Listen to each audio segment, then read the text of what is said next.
So welcome everyone. This is Sri Krishnamurthy from Quant University. So this is our first December workshop. We are fortunate to have the MLX core team who've been working on building this data and machine learning catalog called as the Machine Learning Exchange. Christian, Tommy, Yihong, so welcome to the Quant University workshop series. So as you all know, we've been hosting these Quant University workshop series for more than a year now. So this is the 51st session of the Quant University workshop series. And we've been picking up topics in the context of AI, machine learning, and focusing on productionizing machine learning and operationalization of machine learning in the enterprise. So we have looked at facets of risk, explainability, looking at cataloging and various themes in the context of monitoring, observation of various models, et cetera, et cetera. And we've been primarily focused on the financial services industry, but we are also looking at the machine learning core concepts in a broader sense, because we've been borrowing many of these ideas in the financial services context. As you all know, Quant University, we are based out of Boston. We are risk advisory, and we focus on the intersection of data science, machine learning, and finance. And we also offer a lot of educational courses. And through the Q Academy, we've been putting together various programs in the context of either auditing or risk assessments of machine learning models, and also trying to build upon the various aspects of what's happening within the industry. So please continue to stay engaged. And next week, we have Dr. August Sugianto, who heads model risk at Wells Fargo. So he's going to be doing a session at 12 o'clock East Coast time on Tuesday next week. And that's going to be the last session of the year. And we are gearing up for the Quant University Winter School 2022. So we have a couple of exciting offerings coming up. Some of them are going to be hosted through the Q Academy. But in addition, we are also going to be doing a bunch of bootcamp style live interactive classes, so that you'll have the opportunity to build upon what you've been learning through various channels, but also expedite the learning process through interaction and also hands-on exercises. So with that said, I would like to welcome the MLX team to the stage. Christian, Tommy, Hong, welcome. Would you like to introduce yourselves? And before I can introduce them, I just want to let you know that Quant University is a part of the LFAI, and which is the Linux Foundation of Artificial Intelligence, and we've been working with various members in the core group, trying to understand like the various open source projects which are out there. So Animesh Singh, who is at IBM, he's kind of leading some of the efforts on the IBM side, but also is very much engaged on various contributions IBM been making for the LFAI. And that's how I got to know about this exciting project called as Machine Learning Exchange. So when he told me about this project, we took a look at it, and we also experimented to see if that's gonna suffice the needs of some of our offerings, which we are doing for both educational and also for the Q sandbox perspective. So there are a bunch of different data sets and models and pipelines and components and notebooks, which you'll have the opportunity to work with today. So we were also trying to see if we can integrate our components as a part of this. And we had some good experience, but we would also like to learn more. So that's why I thought we'll invite the core team from the MLX group to come in and join us and talk more about how we can potentially enhance the utility and the usage of this application within the enterprise. With that said, I'm gonna stop sharing, and Tommy, Christian, and Yihong, please take it away. Yeah, thanks. So let me share my screen just to give an overview. Let me see.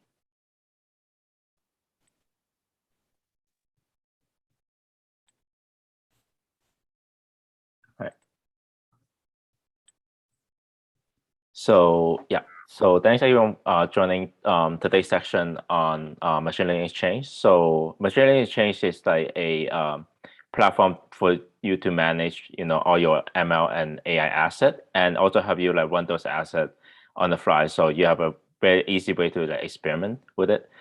So I will go over like today's high-level agenda. We will just have introduction of ourselves first, and then we'll go over like the high-level aspect of MLX. Then we'll go into the workshop to do like hands-on experience and run MLX. You could run it in Docker with Kubernetes or just run it Docker Compose depending on your machine spec. And we will handle Q&A at the end of the sections. So just a brief introduction for our team. So my name is Tommy Lee. I am a open source software developer at IBM, and my main role is focused on like the Kubeflow community, but I also contribute into this machine learning exchange project and help integrate like a core aspect of Kubeflow into this project for running ML and AI workflows. Christian and Ihong, do you want to like introduce yourself? Sure. Thanks, Tommy. Yeah, so my name is Christian. I work with Tommy. We've been working together for a couple of years now and had many projects that we worked on in common, the latest being KFP Tekton, which is Kubeflow pipelines on top of Tekton and this machine learning exchange. And we're both based out of the CodeNet, the Center for Open Source Data and AI. And that's been a good experience. We've been privileged enough to work on many open source projects. And that Center for Open Source Data and AI, has the mission to make machine learning accessible to everybody on an open source platform. So if you find any interesting projects in the open source world around machine learning and you're interested in IBM, what IBM does, CodeNet is the place to look and to see what projects we're engaged in. Yeah, Ihong, you want to just have a brief introduction? Yeah, sure. Hi, everyone. My name is Yihong. I work with both Christian and Tommy, but I mainly work on the Kubeflow community, just like Tommy said earlier. But I also work with Christian and Tommy on this MLX project, especially on the performance aspect and as well as the security aspect. Yeah. Hey, thanks, Ihong, and questions. So now let's jump into why we need a platform to running ML AI models. So on the way, may I interrupt quickly? Did we want to ask the attendees? Right. So for all the attendees, if you could have time to just take a look at the workshop MD that I posted earlier. There's some prerequisite where you have to install like Docker and Kubernetes in Docker. So with those prerequisites, you should be able to run MLS later on in our workshops. Usually that takes a while to install, so we recommend you to take a look and install Docker, at least Docker on your machine first, before we start like our main workshop later on. Right. Thanks, Christian, for the reminder. So now let's go into like why we need a platform to host like ML AI access. So on a really high levels, when data science to develop any like AI and ML asset, they have like three main roles, right? They need to use data to do some things. Let's say gather data, analyze data, and then with those data, they need to like build models using machine learning or deep learning algorithms. And at the end, they will need to automate, right? When the model is being trained, they need to figure out how to deploy the models and give it out to the end user to use it. And when you break it down into like small steps, that is when we see like the benefit of having a pipeline to connect all these kind of small steps. Because let's say in data preparation, you have a lot of data preparing steps from all the way from just cleansing, ingesting, analyzing to at the end where you have to like transform, validate, and split the data sets. And then once you have the data set prepared, right, even the training process is very like repetitive fashion where every time you have a data, you have to build a model, validate it, and then when the model is not optimized, then you have to redo this whole step again, right, from the beginning. And same thing with rollout. Like once you have the model that you feel satisfied, when you deploy on the cloud and serve it to your end user, you will still find issues. And this is when you have to go all the way back to data preparation and we start this whole flow again. And because this process is very repetitive,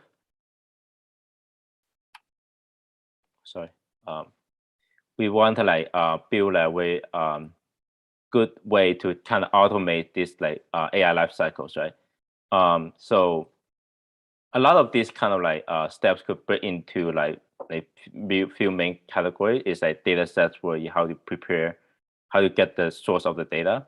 And then you have pipelines that helps you, automate your AI lifecycle flows. And once like the pipeline is finished, you have stuff that you have built up, like let's say like models, then you could just put up into productions and, give out to all the end users.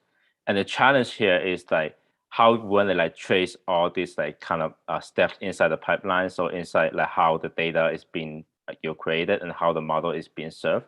Those are very like difficult tasks where we really want a like centralized platform to help us do everything in like one go, right? And this is why we introduced, machine learning exchange, which is a platform to help you to, manage data and AI assets and also help you execute them and serve it to your end user as well. So just in a high level, machine learning exchange helps you like, upload, register, execute, and deploy, any AI pipelines, models, dataset, and notebooks. And it's powered, with like Q4 pipelines on Tecton behind the scenes. So you could run this platform on, either Kubernetes or OpenShift. And with serving engine, we're actually using KF serving. I think right now we're renaming KServe. And that is for model serving. And for data management, we're using a platform called, Dataset Lifecycle Frameworks. And at the end, for all these kind of spec, we're actually based on a set of metadata that is aligned with ML spec, which is a spec we use to, formalize how the model and, data sets metadata should be in. And as you can see on the right-hand side, you see like this, all the components, how you integrate with the MLS API server. So Tommy, can we slow down a bit? Right. I mean, many of the audience, they are new to some of the concepts in here. So I think we should probably orient them on some of these before we can, just kind of, move through the workshop materials. So I'll probably, pretend to be the representative of the group, and I'll probably ask some questions so we can probably see if it makes sense to answer them now, or you can note it down and you can answer them later. So my understanding is, so here, if you are looking at the machine learning workflow, you have multiple components. You have the data, you have the models which you're building, and various pipeline components, maybe, I don't know, Airflow or Dask or any other pipelining you would be using for building out, or even Spark pipelines, if you will. Or is that specific to, the Kubeflow pipelines or Watson pipelines? So right now, in our initial integration, this AI pipeline and component are specialized in just Kubeflow pipelines, right? And I think right now with the Kubeflow pipeline is creating its next generation of way to run their pipeline, and we are actually contributing to the community to try to make it more genetic. So we're hoping to support more backend workflow engine. But unfortunately, right now, this is the Kubeflow pipeline is the only platform we are going to support at the moment, and we will probably add like more backend like early next, hopefully like next year when Kubeflow pipeline introduce its new way to plug in different backend engines. That is our hope. Yeah. Okay, and the second question is, you mentioned upload, register, execute, and deploy.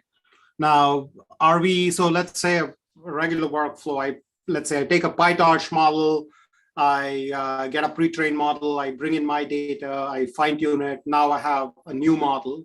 So am I expected to like upload the entire model, or I just provide like let's say I put the parameters on some S3 bucket or whatever it is. So I just pass the location and register those components, or is the MLX gonna host the entire component along with the parameters and associated components there?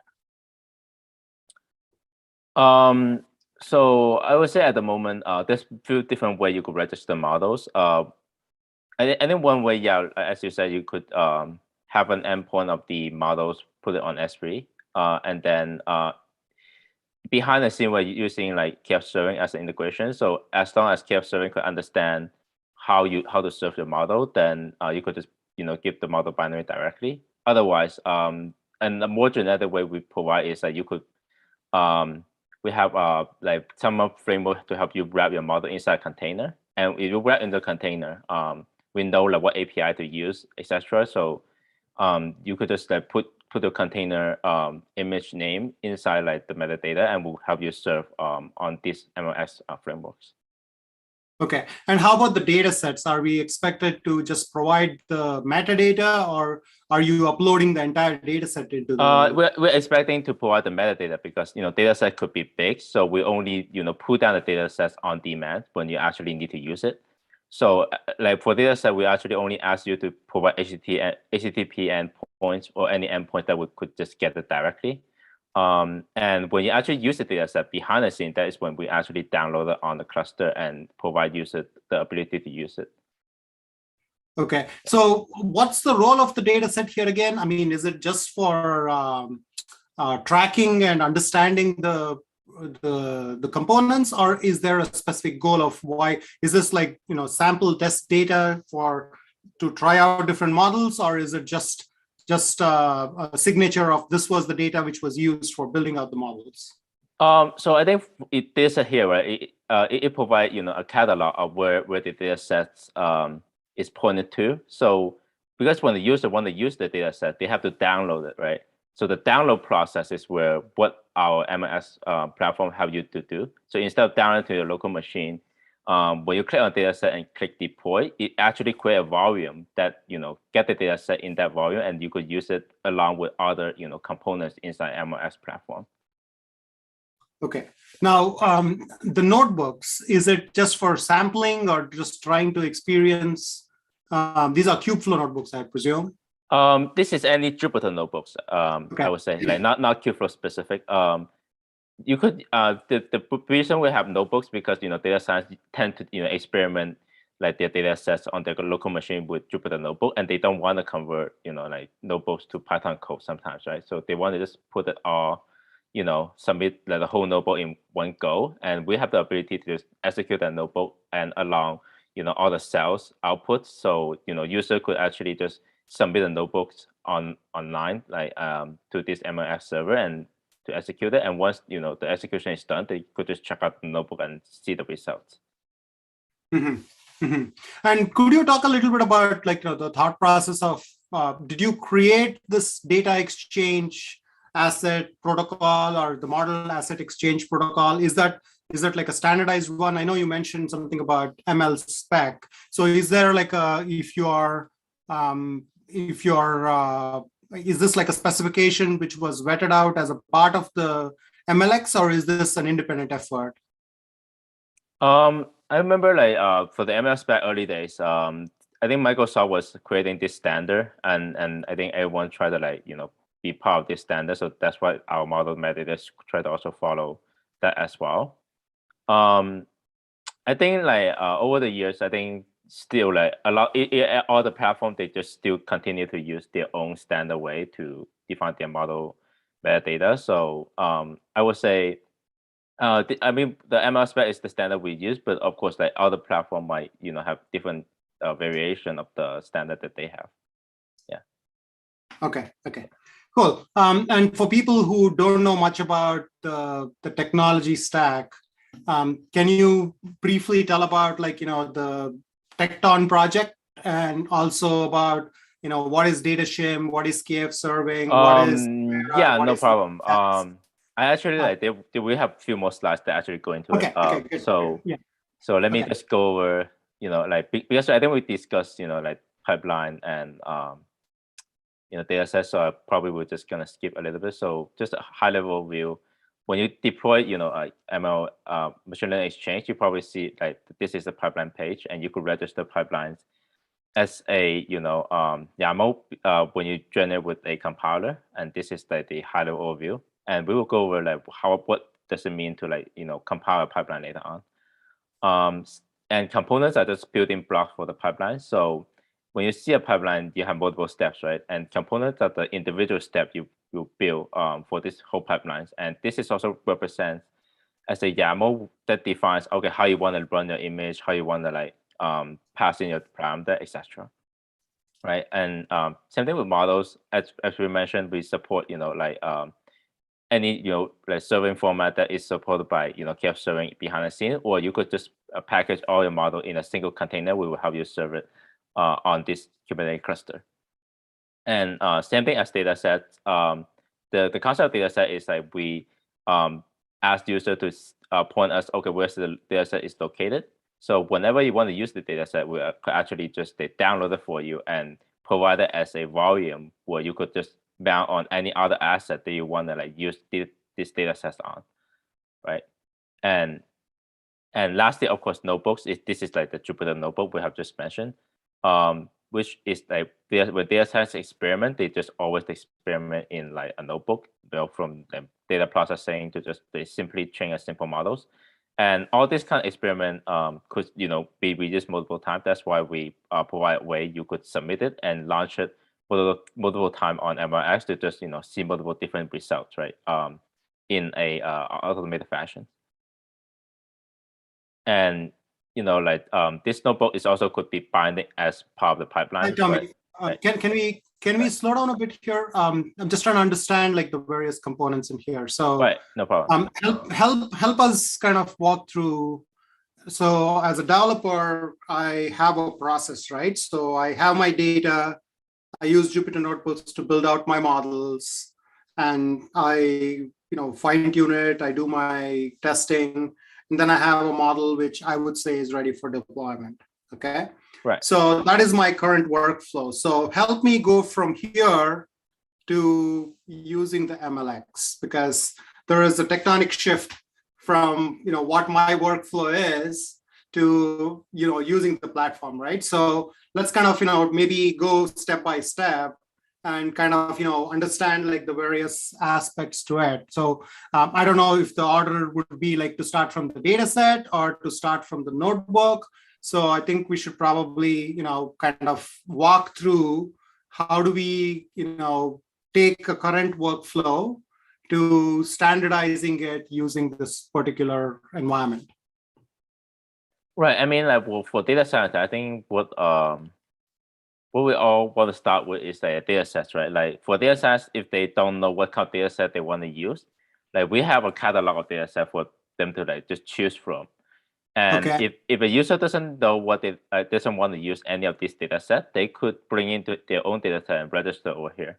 So I think that okay. So this is yeah. where I was a little confused, because the data set YAML, is this an auto-generated YAML, or is this going to be generated as a part of my uploading of the data, or is there a particular standard which you have to adhere to? So what's the role of this data set YAML? Yeah, so to register YAML, we require a set of metadata, right? Just see, okay, where we should put the model, and what are the license behind this kind of data sets, etc. So I would say you want to register a data set. We could later on in our workshop we would describe like how what kind of metadata you need to provide to register these data sets, either on your own platform or you want to register on our official MLX exchange.org. That we did like a verification of like the licensing is actually within the open source foundation. Like that is a little bit more complicated process, but we will go over the YAMLs later on, where you have to provide source and like licensing, etc. Okay.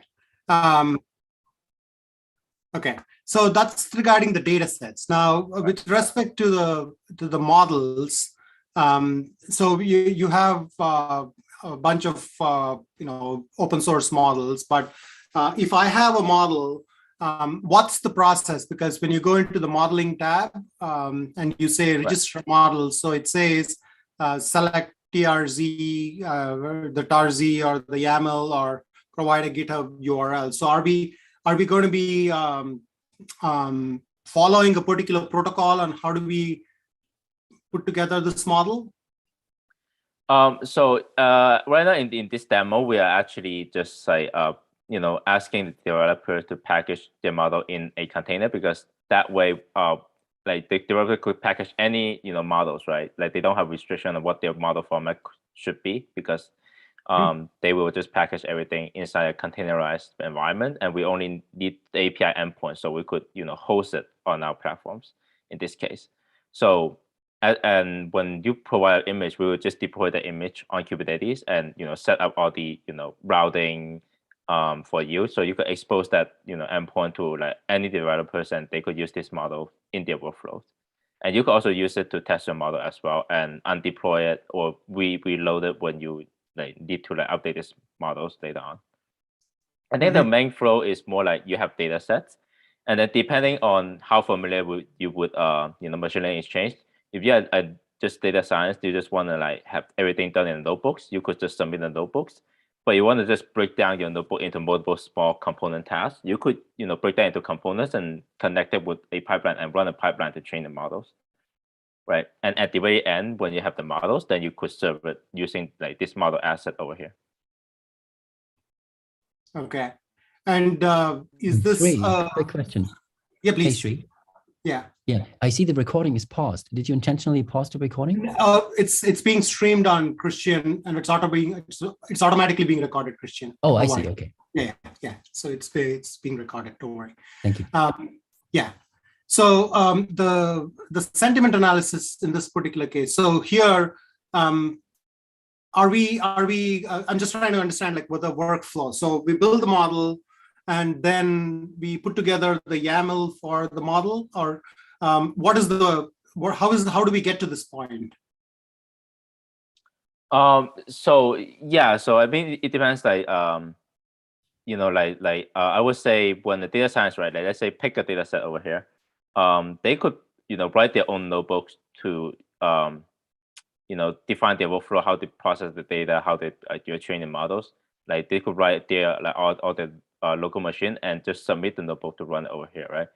Or they could just look at the notebook catalog to see examples. Just take that notebook examples and then see how it works. And then they could download this example and then modify based on their own needs.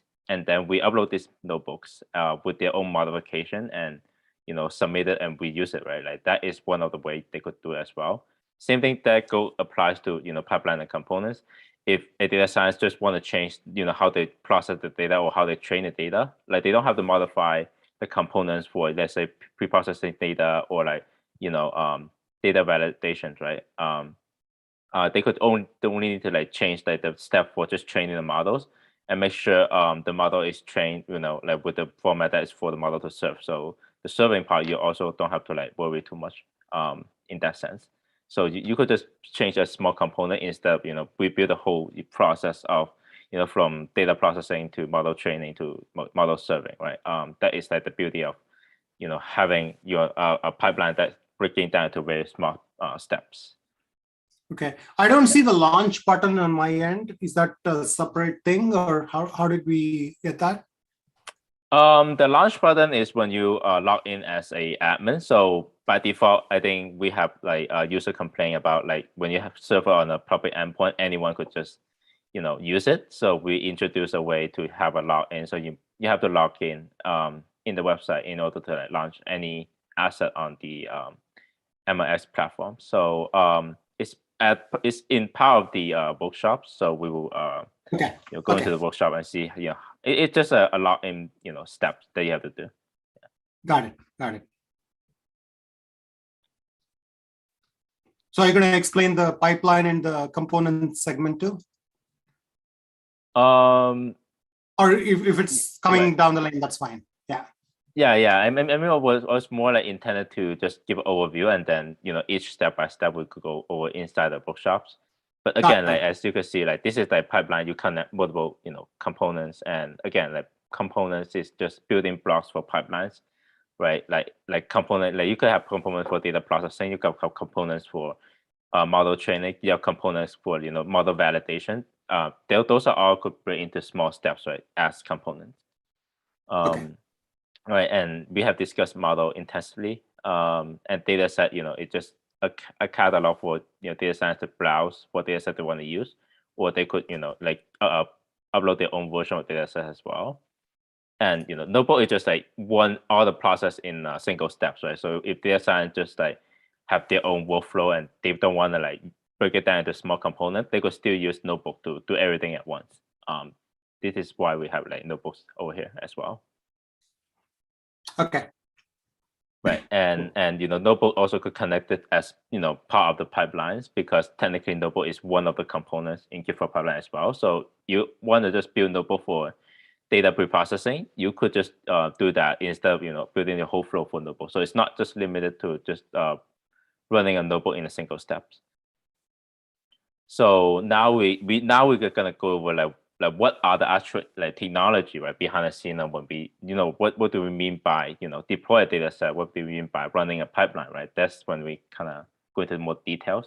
So when we say we're gonna deploy a data set, technically behind the scenes, when you have a data set on, let's say, S3 buckets, or like any HTTP endpoint or network file storage, it's actually located in a remote server, right? It's not actually part of your machine for running your model training, data preprocessing.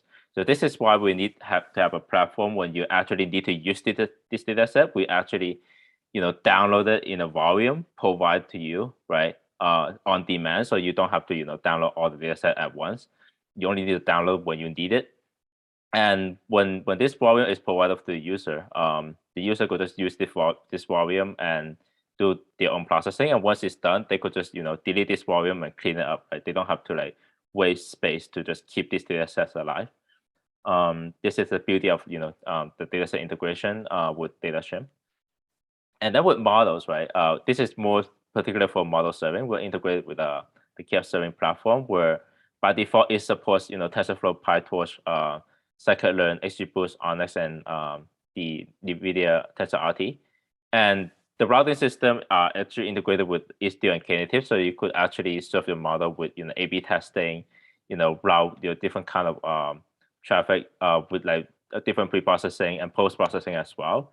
And you also could have some adversarial attack to just make sure your model is actually robust enough to serve in the public web. And this is actually integrated in machine learning exchange platforms. So you could actually just provide a model asset, but of course, KF serving has a very specific way to assume your model has to save in a particular format and place in a particular location. So let's say if you have your custom framework, right, that built on with some custom plugin with TensorFlow, then it might be a better idea you provide your own image, then we would serve the image for you. Then you don't have to worry about all the dependencies that the platform might have dependent on. And lastly, right, all these kind of integration are connected with Kubeflow pipelines.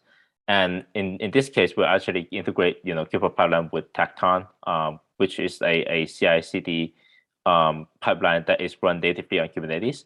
It could run very well with both Kubernetes and OpenShift. So you want more security, you could run on OpenShift as well. And basically the high concept is Kubeflow pipeline provide this Python SDK that help user to build their pipelines in Python and then compile in a persistent format, right? Which is the YAML we are providing. And with this persistent format, we could just submit to in this case, we're showing behind the scene, there's a Kubeflow pipeline platform, but we could submit that into Machine Learning Exchange to register, and Machine Learning Exchange only run the pipeline on demand when the user need to execute a workflow that either training the model, processing the model, etc. And behind the scenes, all this kind of pipeline, all the component you have defined in the pipeline, are break down into individual container, right? You want to go down to the technical details.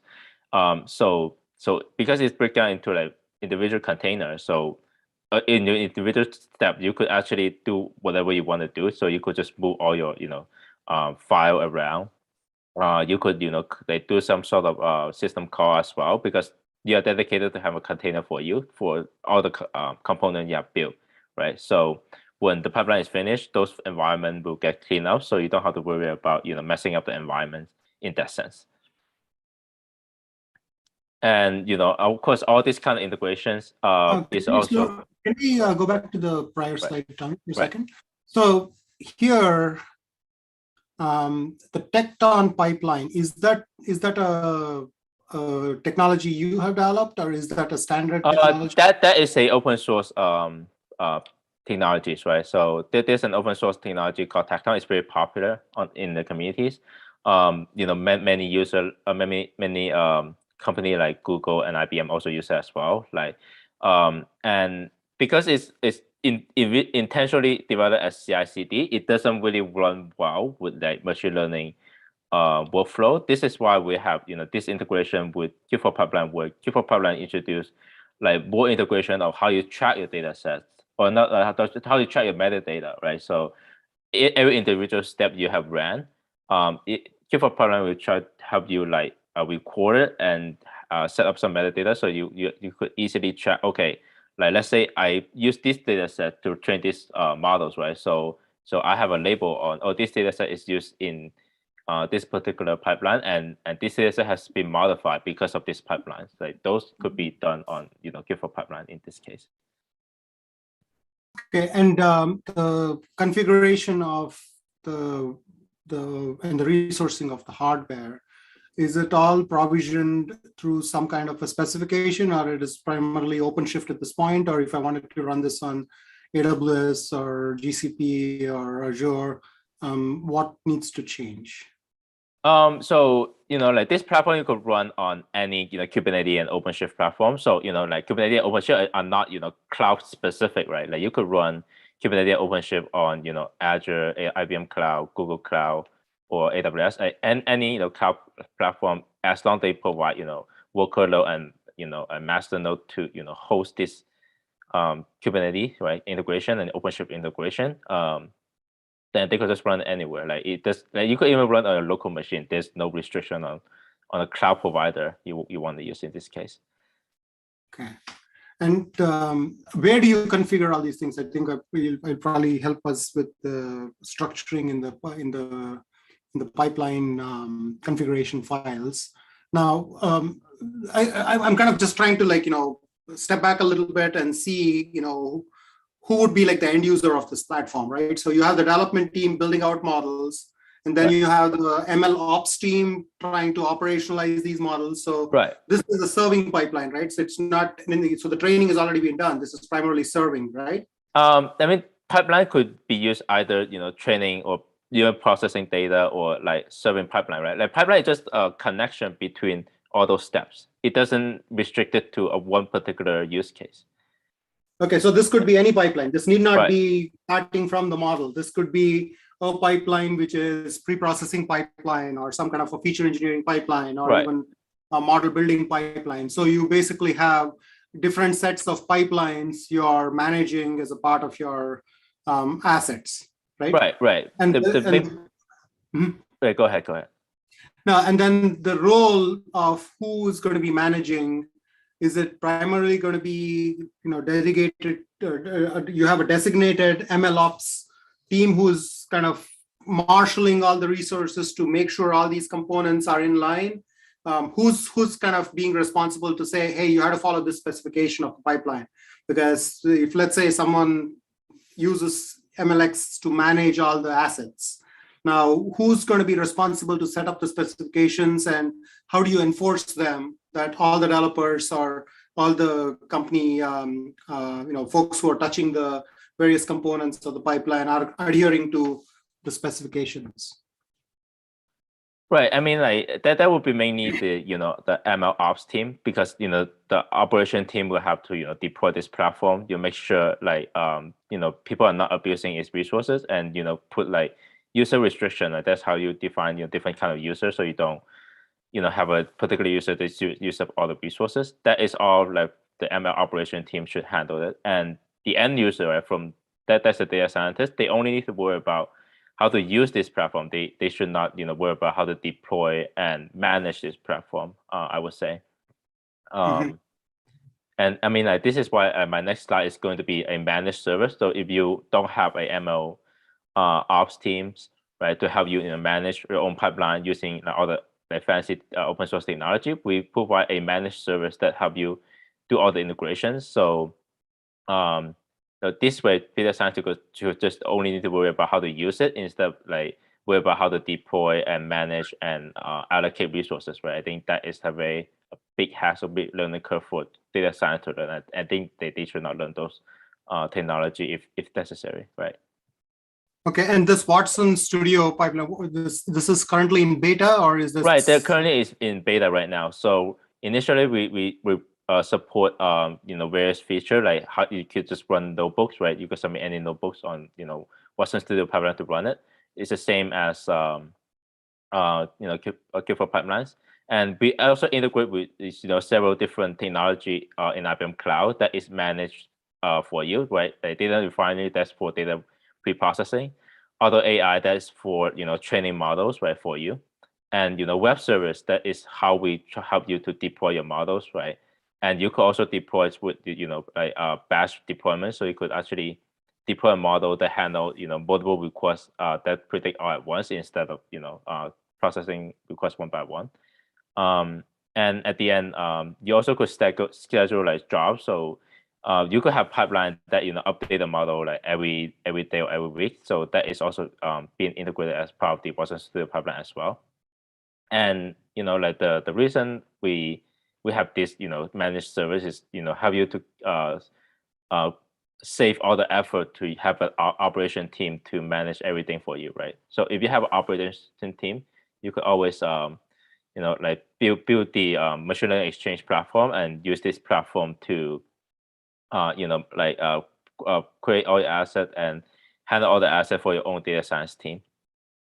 Yeah. Okay. Yeah. And is this an open source, or is this managed? When you say managed, is it something you have to be an IBM customer, or is this so for the machine learning exchange platform, they are open source. It's just the Watson Studio pipeline. This is a managed service, right? So this is only on IBM Cloud only right now. Okay, and you cannot do it on-prem. It is managed by IBM. And right, this is a managed platform. So if you want to manage yourself, then yeah, you need to have a your own team to build machine learning exchange. That is what it's meant for. When you have your own operation team, then you take machine learning exchange. Yeah. Okay. Cool. Thank you. Yeah. Thanks. So now let's go into the workshops.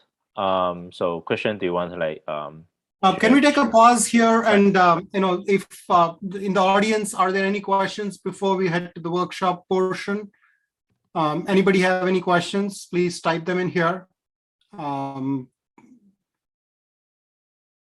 We set it up as a 2-hour workshop because we just wanted to make sure that there is interaction, and also you. Right, no problem.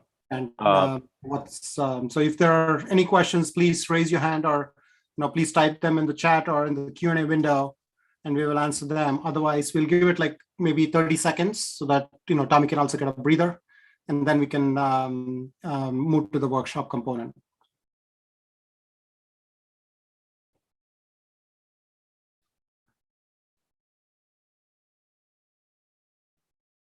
Okay, so there is one question, no questions right now.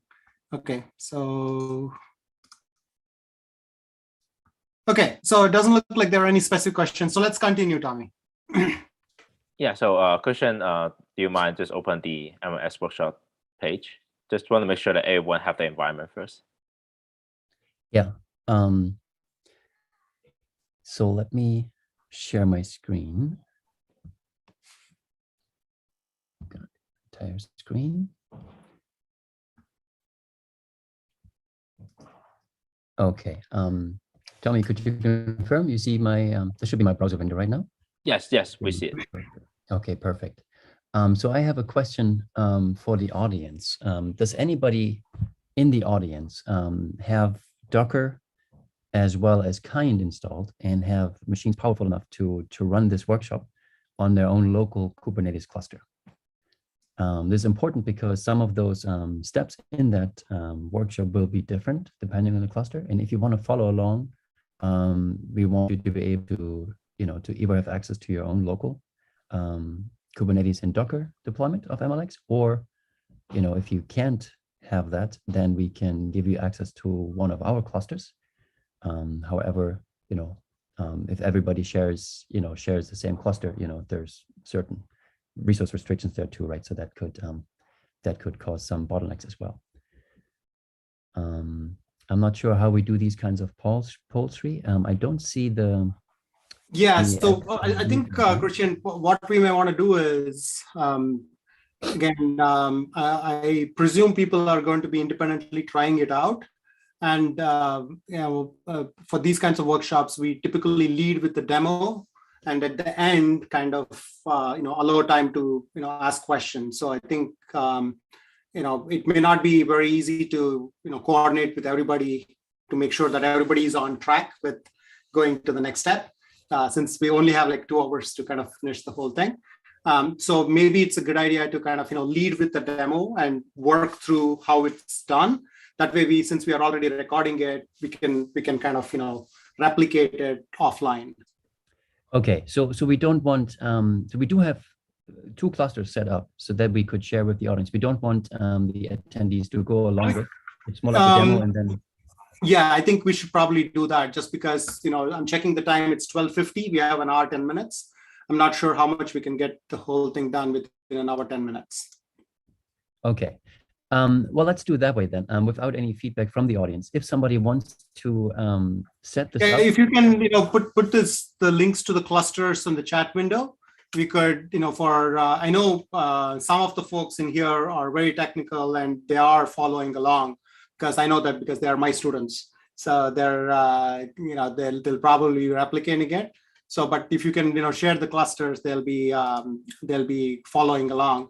But in generality, let's not wait for everybody to set up stuff, because I would like to kind of, because there are so many components in here, we want to see if we can get through the demo, and then maybe at the end, give time to answer questions about the configuration and setup and help people along for people who are trying it out. That's fine. So my idea was, if somebody could kick off the install process, right, that can run in the background, so the cluster could set up if they wanted to, and by the time I'm done with the demo, they might be able to have access to their own local deployment. That's why I want to bring this up.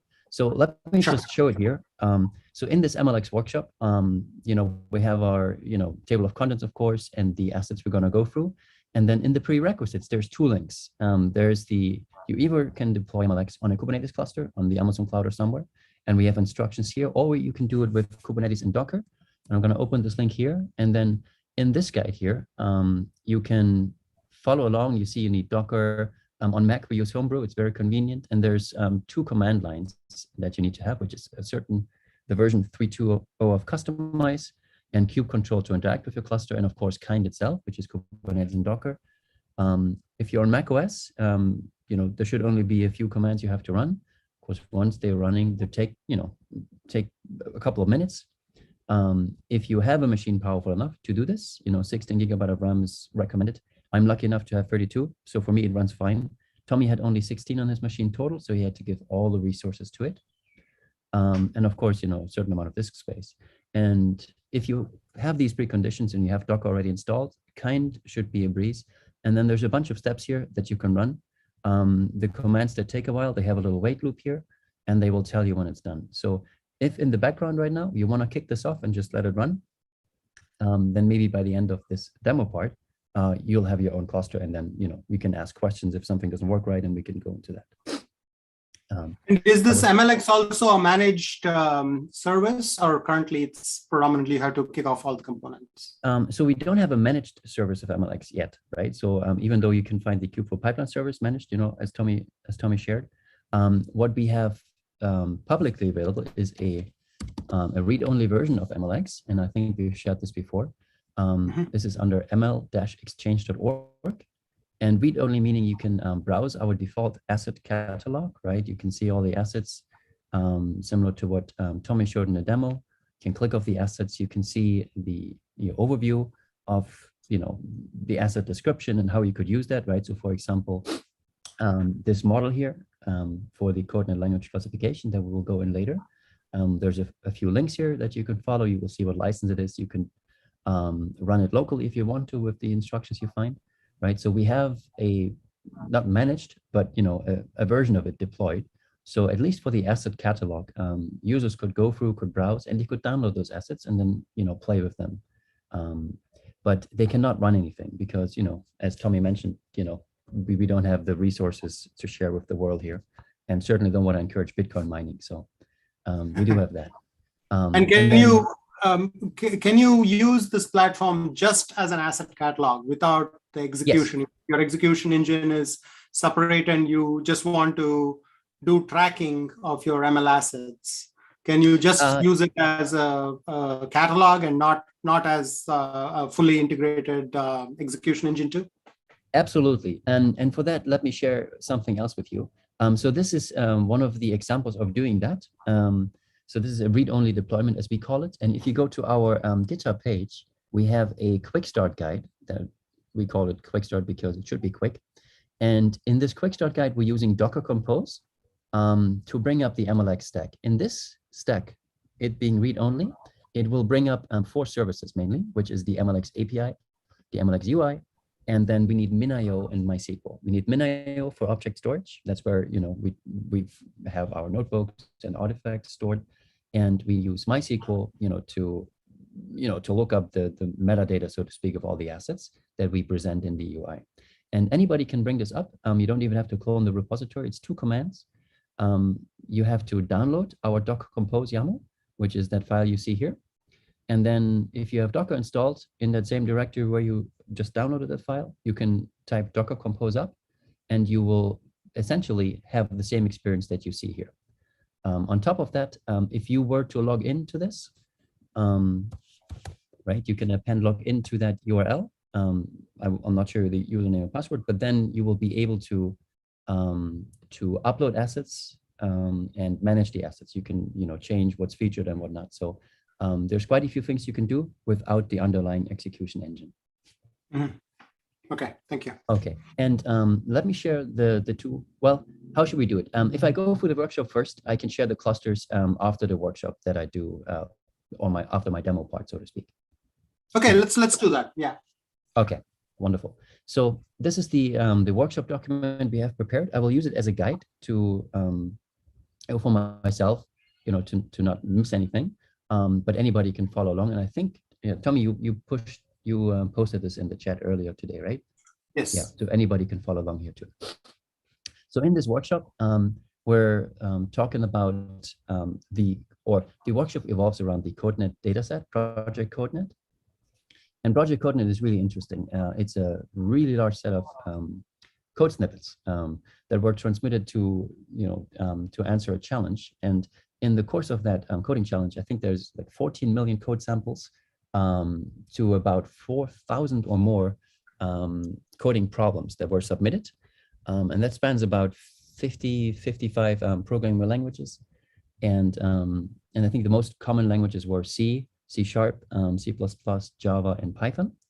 And now with this huge data set, there have been multiple subsets of the data set that have been used to do different kinds of things, like creating a masked language model or do code classification tasks.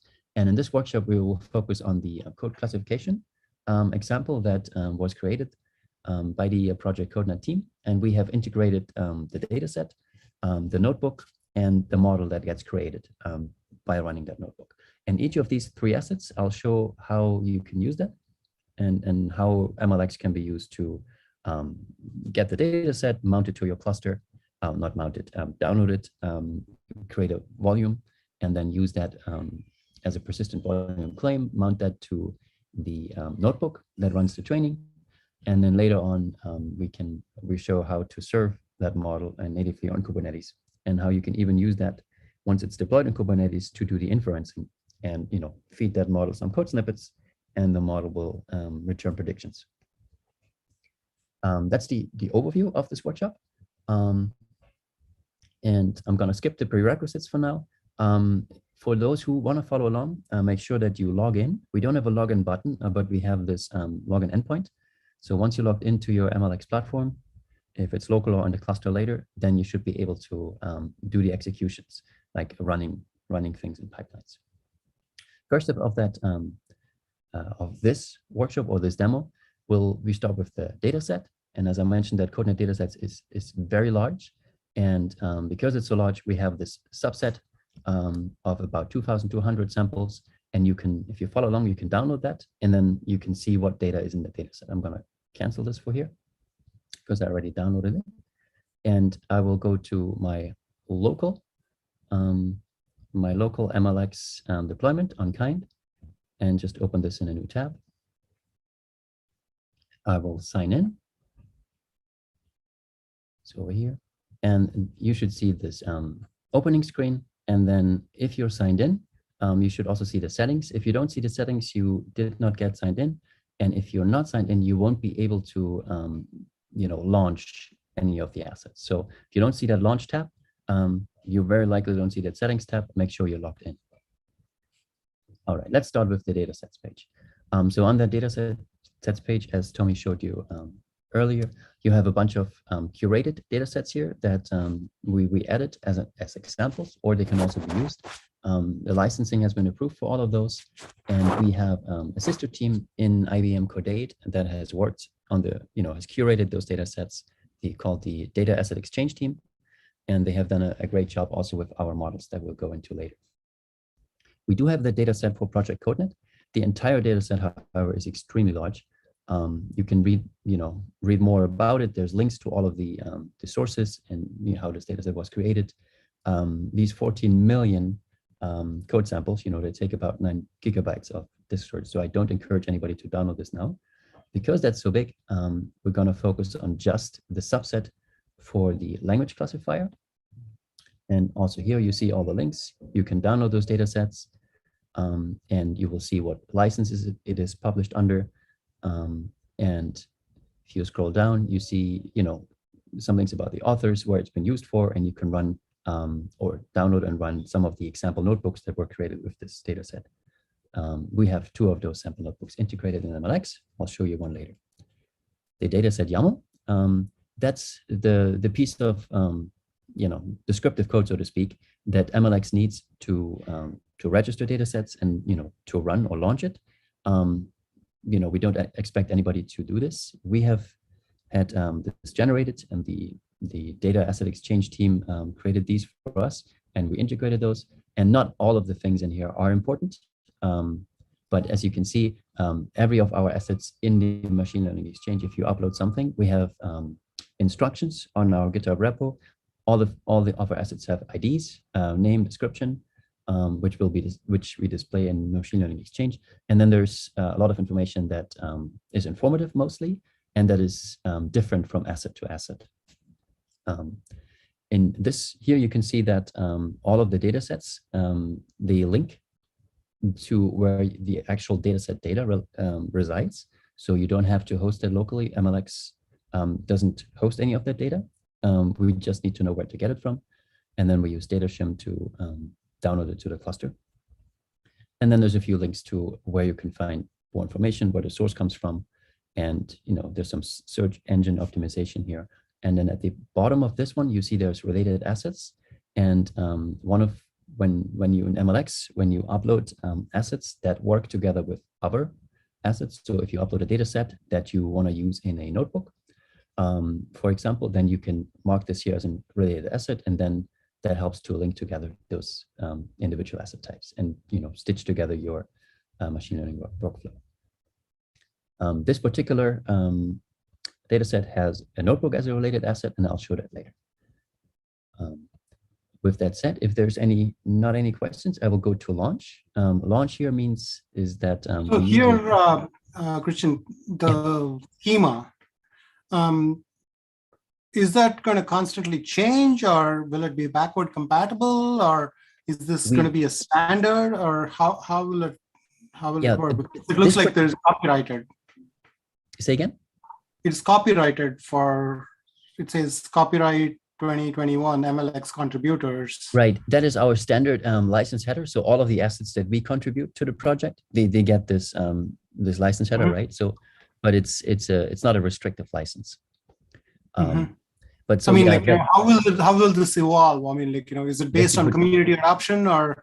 It definitely, yeah. So typically, what happens in an open source project is, right, the biggest and loudest adopter usually has a strong influence on these formats. Now, for all of our asset categories, we have different kinds of sources for this YAML format. Like for pipelines, we're tied to the Kubeflow pipelines on Tecton spec, right? So there we use the YAML directly that you get when you compile your pipeline. For components, there's the component spec that we use from Kubeflow pipelines. So there, the format is defined by Kubeflow pipelines. For models and data sets, as I mentioned earlier, we had those sister teams, so to speak, in the Center for Open Source Data and AI here in IBM, who created those metadata based on their experience and what they needed to make use of those, data sets and models in their context. And then when they integrated with the machine learning exchange, certain fields were added or changed so that we could make this work. So there's no evolution since that, right? Once we had it integrated, there hasn't been a lot of evolution over these schemas. I think, since we're a very young project, we don't have many adopters yet. If we can attract more adopters who think there needs to be changes here, then we have to, take care of that schema evolution process and how do we deal with backward compatibility. But luckily, many of those fields, the ones that are functional, are very few. Most of them are informational in this particular YAML. Does that answer your question to some degree? Yeah. And is the standard somewhere? How's the engagement model for users to chime in into the standard, and also how can they engage to? That's a good question. So let me sidetrack here. So on our GitHub repository that was directly linked from the website, you have, for each of those categories, you have folders, right? Like the data sets, components, models. And if you follow those links, there's more description as to what you need to add to that template if you want to upload it, and how the upload would work, and also examples to it. And then we do have the entire catalog. So if you want to go to our GitHub organization, we have the MLX repo, which is the runtime part, and the catalog, which has all the assets. In that catalog repository, you have all of the assets that you find that we by default show, as you on mlexchange.org, or when you bring it up with Kind, or locally with Docker Compose. Each of those you can find here. And then for each category, the metadata will differ a little bit. You have the examples, and usually you have a template YAML, which describes what needs to be in that, and what if all of these parameters is required or not. So if I go back to dataset samples, for example, there's this down here, there's this template. There's a description of all of these things that are required, and the ones that are just for for user friendliness or optional can be left out, and it will still work. Okay, and this is required for both the execution and also for the storage, or is it only required once? Actually, it's required for both. So you only have to provide this once, right? So if you want to upload an asset, you craft it, and it will be verified at the time of upload that all of these things are the things that we need are there. And the things that are most important for display purposes are the name, the ID, some tags that we have with it. And then when you go here, we want to know how to launch it, right? So there's a few things in that YAML that we care about. But many of these things, we don't enforce, right? So if you don't provide a license, currently we don't have an enforcement for that. What we do need for models, for example, let me skip ahead to the model part. Here in that YAML, you have more functional aspects, right? So here we need to know, can this model be served or be trained? And if you don't provide, these pieces, then we won't allow you to do the launch, right? So there are a few pieces that are functional that should be here. And then, for example, this README URL, here you could provide your README on GitHub. Typically, data scientists, they have described their work somewhere, usually in a GitHub repo, and they don't have to replicate it, right? So if you have this README URL, for example, that will then get rendered here in that description tab to make it easier. So some of those things are required, and some of those things are optional but useful. And then, the things that we need, we will enforce. Okay. Now, so don't you think that there's very tight coupling between the cataloging and the serving? Because in an enterprise, there is the governance aspect, wherein you want to make sure that there is policies and asset owners and data owners and pipeline owners. So they come from different perspectives, right? Data is managed by the data group. The models are managed by the development team, and the serving, potentially DevOps, MLOps, IT, software engineering, that group will be involved. And then there's the policy wherein they're primarily interested in making sure that everything is kind of being there. Is this designed primarily with the execution in mind? Because most of the requirements I'm seeing is primarily geared towards making sure that the pipelines execute, and the required and the various fields are geared towards making sure that you have an executable pipeline. Is that the goal, to create an asset catalog geared towards execution? Yeah, that's definitely the origin story of MLX, right? The origin of MLX was to combine a catalog with the execution engine to have a seamless integration, so that when you have those assets, you find them in the platform, you can be sure they can be run, and everything works, right? So once you have a notebook registered and you try it out, we want to be sure that anybody else that you share this with can just use that asset and plug it into their pipelines, and it should work, right? So the execution part is tied in to the MLX framework. However, it does work without it. So, right. So these asset catalogs, they could be used offline, so to speak, just to share a bunch of links and description, right? So if a team of data scientists, they wanted to just use this as a catalog where they, show what they've been working on, link assets that they find useful for their team, that is a legitimate use case as well. So I'm kind of just give me 1 second. Let me just share a link. And this is something I've looked at, and I felt like this was a nice way of presenting some of the. So let me just take like the AIX 360, right? So, or the AIF 360. So there are a bunch of different demos in here. If I give me 1 second, let me see if I can share my screen.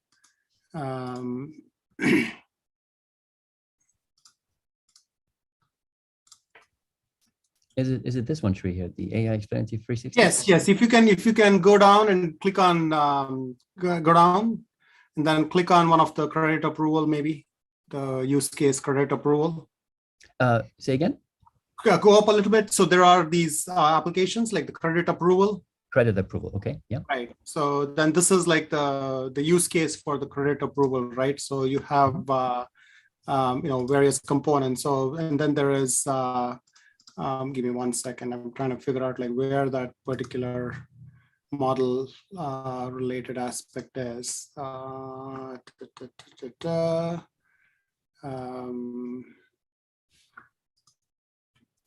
What is it that you're getting at? The fact sheets, the IBM fact sheets, the model fact sheets, right? It's the AIFS 360 model. So this is, give me 1 second, I looked at the chat window.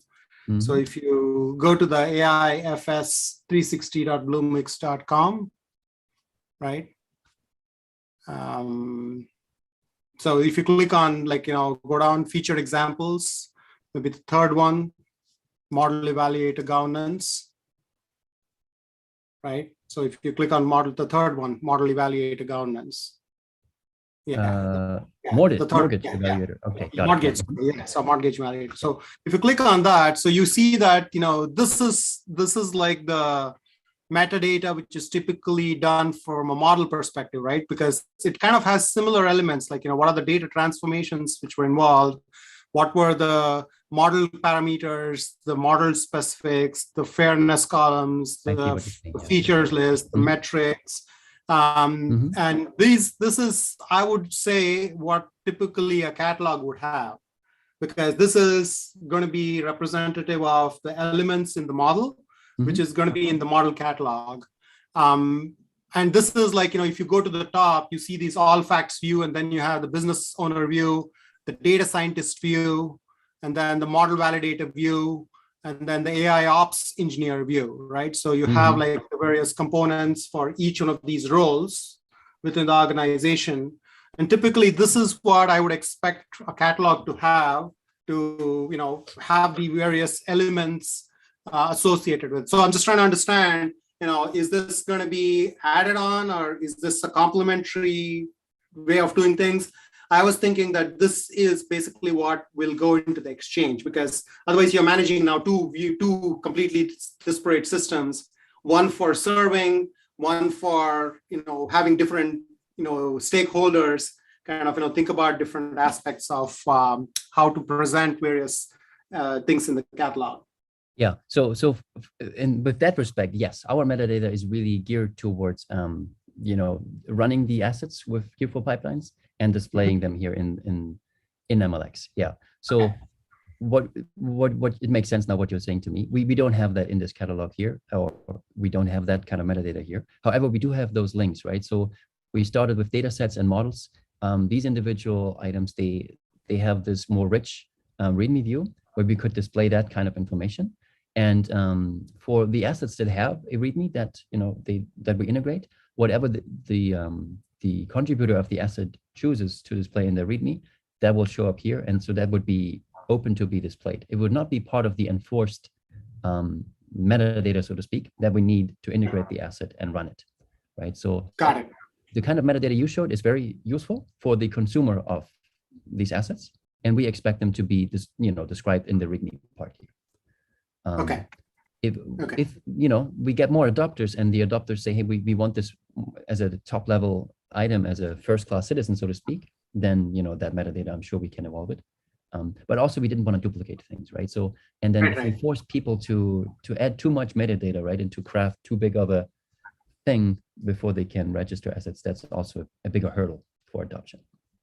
So is there going to be some kind of an integration of sorts wherein you're going to be integrating this with this kind of a thing, or it is just going to be a hyperlink wherein you say, go here and look up the metadata there kind of a thing? Yeah, for the time being, it's hyperlinked or integrated in this README. So the entry point are those READMEs, and then the rest would be hyperlinked. Yeah, that's true. So far, we didn't have any such requirements. You raised very good points, Shri. If you feel like you want to push this project forward in that direction, you're welcome. We have GitHub, the standard GitHub maintenance, or not maintenance, workflow, right, where we have issues, feature requests, and pull requests. So everybody's welcome to contribute and to bring in feature requests as well as bring in their solutions, right, to help this project move forward. So that's the beauty of open source. This is a fairly new project. Animesh had the idea to bring this together. We try to realize as much as we can, but it's, as anything in open source, it evolves with the people who adopt it and want to use it. Absolutely, absolutely. Very interesting. I'm just trying to understand, how do we scope it in the big scheme of, the whole juggernaut of, MLOps, because there are so many components, so many stakeholders, so many use cases, and figuring out, what's the value proposition for this platform versus the hundreds of other use cases which are out there. Absolutely. And there's strong competition, right? So we're not by any means claiming that this is the single project that solves all problems. However, the goal we had is to give data scientists, and oftentimes teams of data scientists in an organization, a tool to organize all the assets and give them a platform to run them on, right? So we found Kubeflow pipelines and Kubernetes a very powerful technology stack, right? The orchestration that we get with Kubeflow pipelines and Tecton to actually run those resources on Kubernetes. All of these assets trickle down to becoming custom resources, right, on the cluster. And then with a cluster, you have the chance to scale up, scale down, right? So you can make this whole project, perform very well if you know how to configure a cluster. And so this is just one, way for teams of data scientists to get organized. Or if organizations so choose, they could use it as a rich catalog to share the assets across an organization. Perfect. And maybe not necessarily use the execution engine. Absolutely. Thanks. All right. Does anybody else in the audience have questions? Otherwise, I would go back to the workshop part and show, basically demo how we would go through our workflow, starting with the data set, the notebook, and the models in the end. All right. So in our workshop, we start with the data set. And as I described earlier, we use that CodeNet data set, which is a very large data set. And for this use case, we use a smaller subset. If you want to follow along, I described, much of this, of that data set already. If we go here, follow along, we choose that project CodeNet language classifier. And then under the description, you find the information. The YAML is interesting if you want to upload or if you want to see, metadata for that data set. And then the launch pod is what you need to create a volume on your Kubernetes cluster or your local client deployment. And the namespace we're running this on in this simple single user deployment would be kubeflow.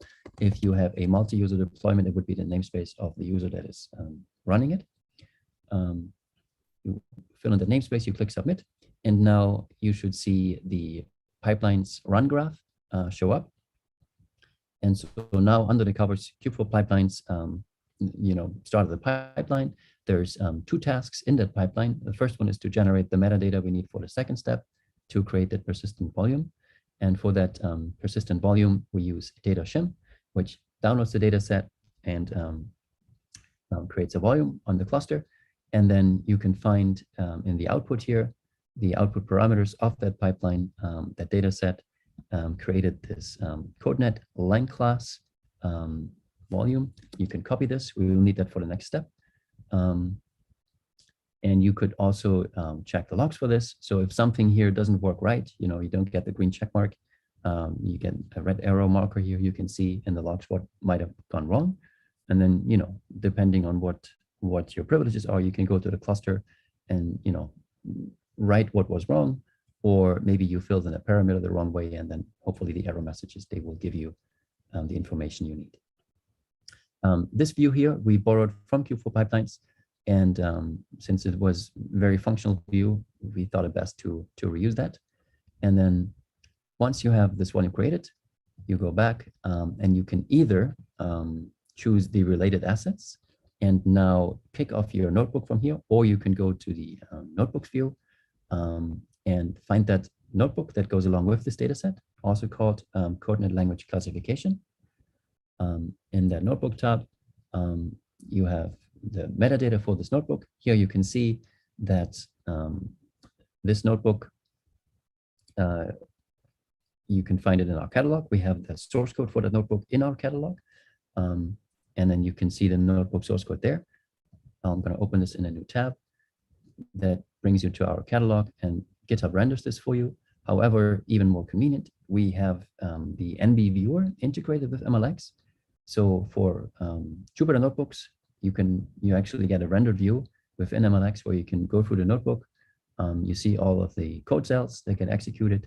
And if this notebook has been run before and the output cells are populated, then that will be shown here. It's not necessary, but it's nice for data scientists to see what the expected output should be. So if they download it or if they run it here, and they see different results, they can verify that they're doing things the right way or the notebook is working the right way. For this particular notebook here in the end, you can see that notebook, that model that gets trained gets tested, and we're going to use these predictions after our run of the notebook. So anybody can see this notebook as well on the mlexchange.org. As I typed in earlier, ml-exchange.org. And here under notebooks, all of the assets should appear as well. And for anybody in the audience, you can check out that notebook while I'm running it and see what the notebook does. We go back to my instance here on localhost.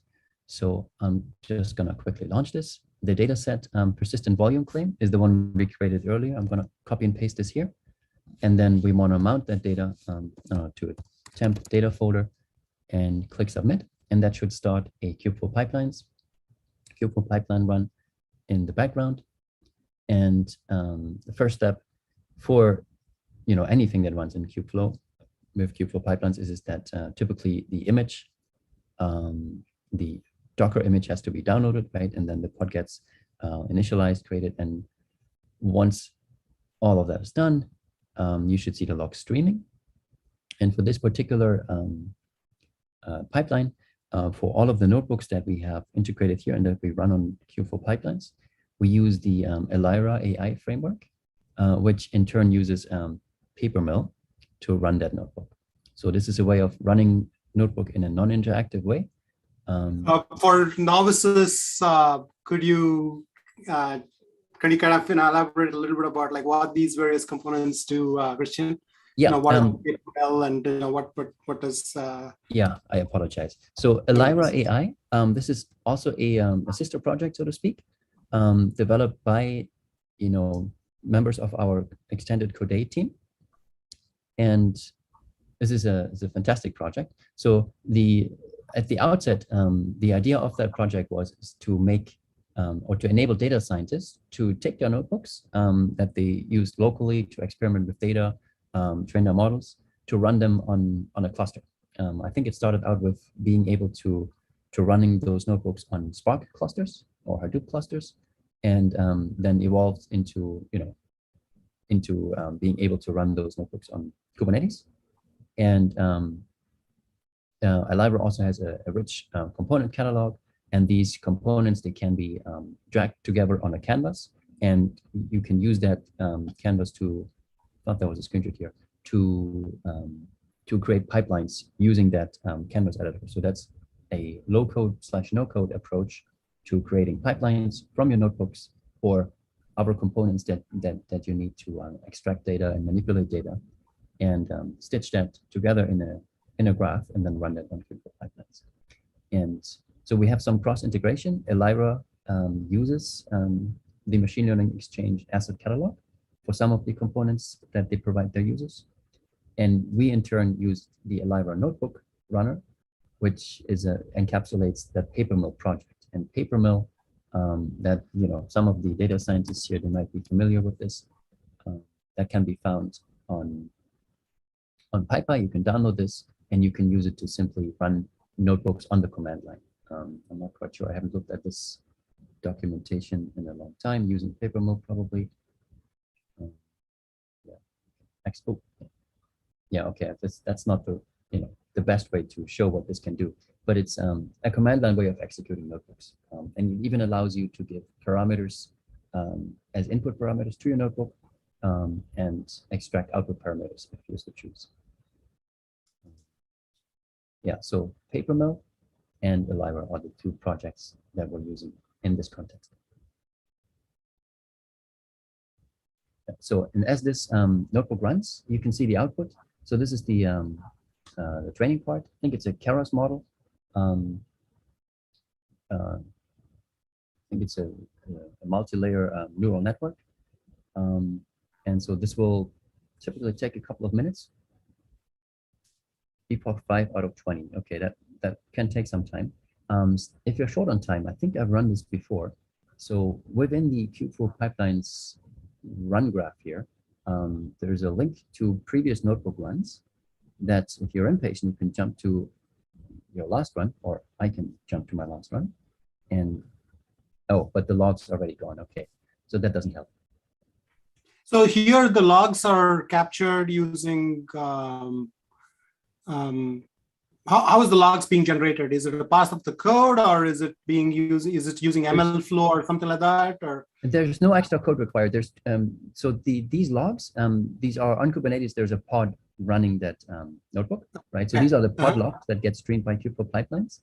And what ends up in those logs are twofold. It's the output of the notebook itself, right? So in the Jupyter notebook, you can print to the console. But Papermill, the framework we're using here, if you run with the right log levels, it will show you the code cells that got run, right? So you can follow along, and then also give you the output of whatever the Jupyter notebook shows you in the output cells. You will also see displayed in the logs.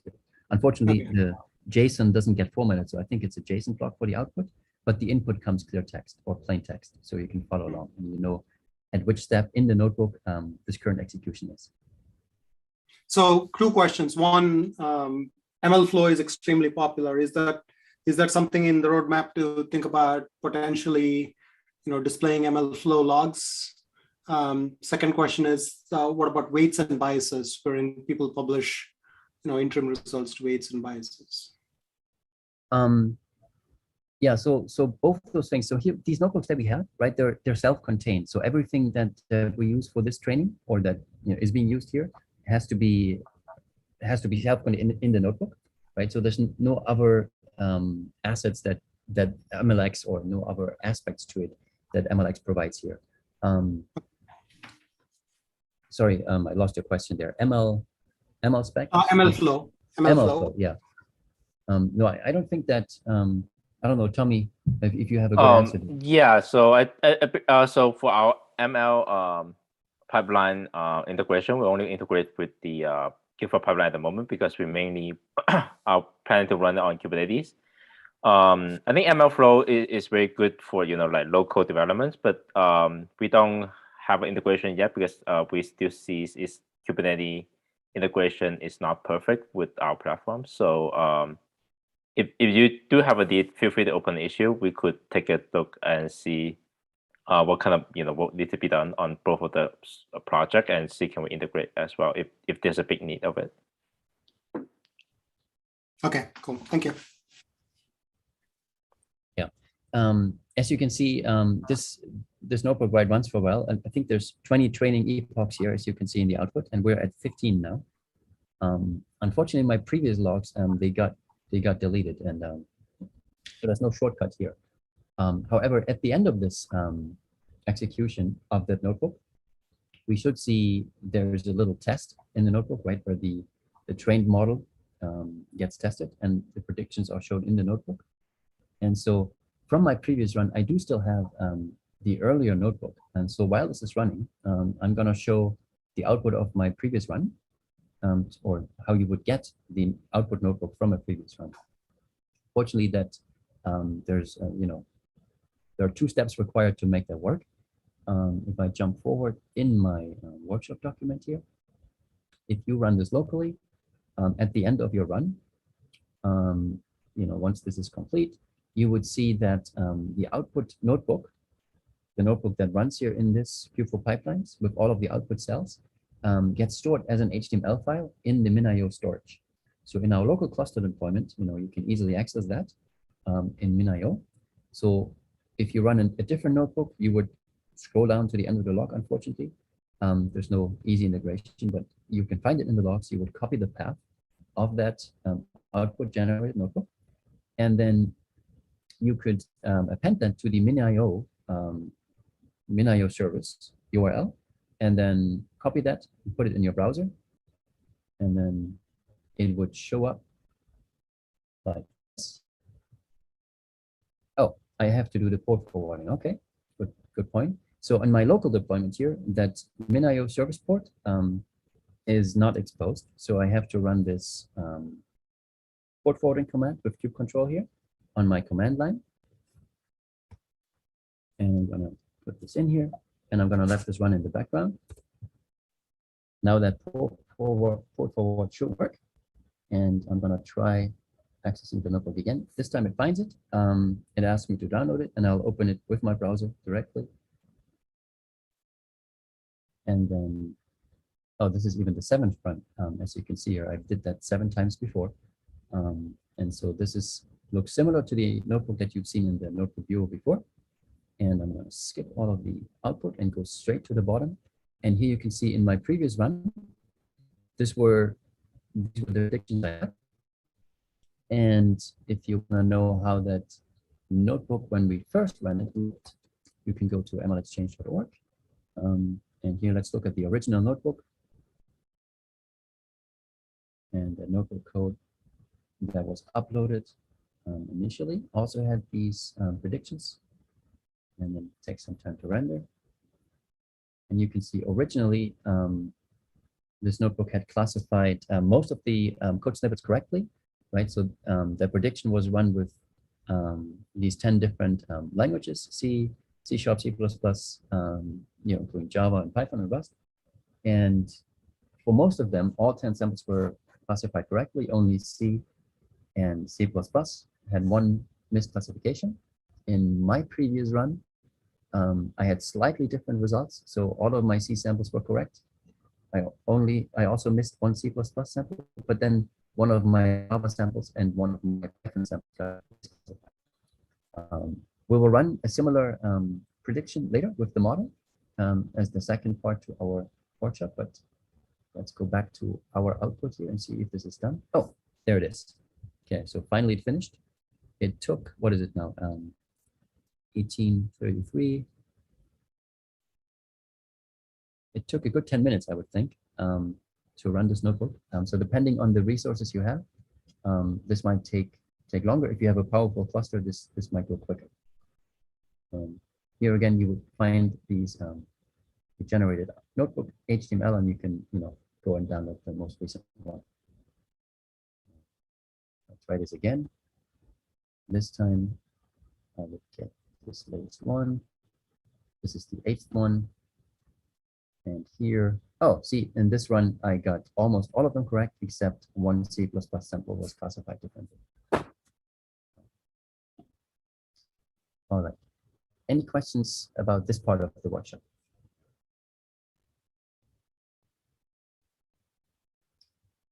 If not, I will move on to the third part, which is about the models. So just from a lifecycle perspective, Mm-hmm. who's actually doing this? Is it the developer who is still tweaking the model, or is that more of a artifact you want to just capture in the context of running a particular pipeline from a logging perspective? Is the model has already been signed and thought about, like, this is what we're going to deploy, or is it still in the process of iterative development? Yeah, so there's two aspects here. So this part I would think is useful for first when data scientists, when they upload their assets, they typically would have run their notebooks locally, right? And when you run stuff locally, oftentimes you have your own local folders where you keep your data. You have all your pip installed libraries, and it runs fine for you. And then even if you take good care of using virtual environments or kernel environments, it might still run differently on a different platform, right? So the first step here is that when data scientists upload an asset like this, they want to be sure that it actually will run the way that they've seen it run locally, right? So there's that aspect to it. So if they upload that asset, they run it with default pipelines, and they see something is wrong here, either the run fails because some of the preconditions are not satisfied. Some of the libraries, they might have different versions, right? If you don't pin down your Python versions, there might be all kinds of things that go wrong. So this allows data scientists to make sure this runs consistently. And once it runs consistently here, it should yield the same results for the next data scientists to use this, right? So this is, I would say, pre-deployment kind of configuration to make sure that you are building out the automation piece once you are done post the deployment piece. Two aspects, right? So development. Yeah. So first is like as part of the development, when you get your assets, in this case a notebook ready, you want to make sure it works the way you intended it, and so you test it here. Once it runs fine, then you want to make sure that whatever this notebook produces, right, the artifacts, if it's a model that gets trained, you might have parameters to your notebook that pushes a model to be stored somewhere, right? So once you have this all ironed out, then I would say it's ready to be shared, right? And an administrator, he can go here, and for these notebooks, for example, if I'm an admin of the platform, after a notebook has been uploaded, it will not automatically show up for everybody else, right? So if you see this AIF example, if it's not publicly featured, it will not show up in this list. So it's missing now, right? Only 7 tiles. So once you upload it, you would notify the administrator, or in this case, an administrator would get a Slack call or an email, and then the administrator would go in and find this asset here, and then can say, okay, it's published. At this point, our people in your organization can use it. And if it's featured, it shows up on the main screen that everybody hits first. If it's not featured, people can still find it. There's still this view all notebooks view, and there's direct access links, but there's 2 levels or 2 layers here of that publishing process that have to be gone through before an asset, is ready to be shared with the greater team, so to speak.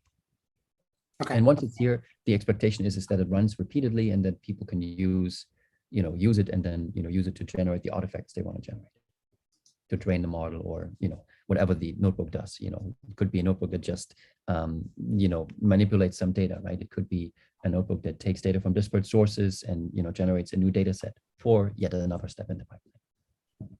Thank you. And we had a question earlier. I don't want to ignore the question. The question was about the output of the notebook that I showed, right? So this notebook, in other words, yes. So to show that these runs were different runs, right? What I was trying to illustrate was every time the notebook runs, at the end of the notebook, there's a test that uses the model to predict. And the prediction here is about these code snippets. They come from the data set itself. There's a part of the data set for test data. And this little snippet of code here feeds that to the model, makes those predictions. And then every time you run it, you would get, should get a different kind of output.